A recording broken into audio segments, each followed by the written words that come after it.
দীর্ঘ শত্রুতা ও যুদ্ধের ইতিহাস পেছনে ফেলে সিরিয়া ও ইসরায়েল এবার সম্পর্ক স্বাভাবিকীকরণের পথে হাঁটছে এমন দাবি উঠেছে বেশ কিছু আঞ্চলিক ও আন্তর্জাতিক গণমাধ্যমে।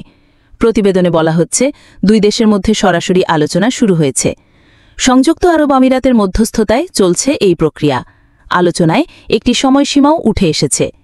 তবে বিশ্লেষকরা বলছেন, ১৯৪৮ সালের আরব ইসরায়েলের যুদ্ধের পর থেকে যুদ্ধে জড়ানো এই দুই দেশের জন্য সম্পর্ক স্বাভাবিকীকরণ খুব একটা সহজ হবে না, বিশেষ করে গোলান মালভূমি ইস্যুতে।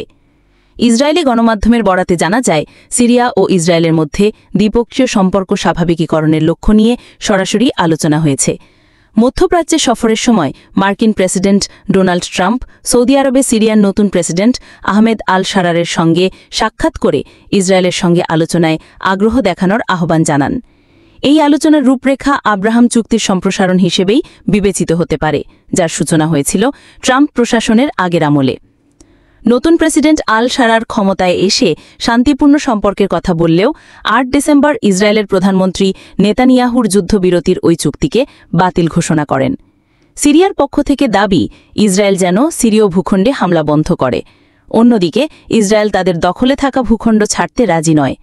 প্রতিরক্ষামন্ত্রী গিদিয়ন সার বলেন, যে কোনো চুক্তির মধ্যেও গোলান মালভূমি ইসরায়েলের অধীনেই থাকবে। ইসরায়েল দাবি করছে, ওই অঞ্চলের ইসরায়েলি সিরীয় দ্রুজদের অক্ষার নামে হস্তক্ষেপের অধিকার রাখে। সিরিয়ায় থাকা দ্রুজ সম্প্রদায়ের একাংশ এই অবস্থানকে বিভেদ সৃষ্টির কৌশল হিসেবে দেখছেন। দ্য টাইমস অব ইসরায়েল জানায়, চুক্তি আলোচনায় এখন ব্যাপক অগ্রগতি হয়েছে। আলোচনার তত্ত্বাবধান করছে ইসরায়েলের জাতীয় নিরাপত্তা প্রধান।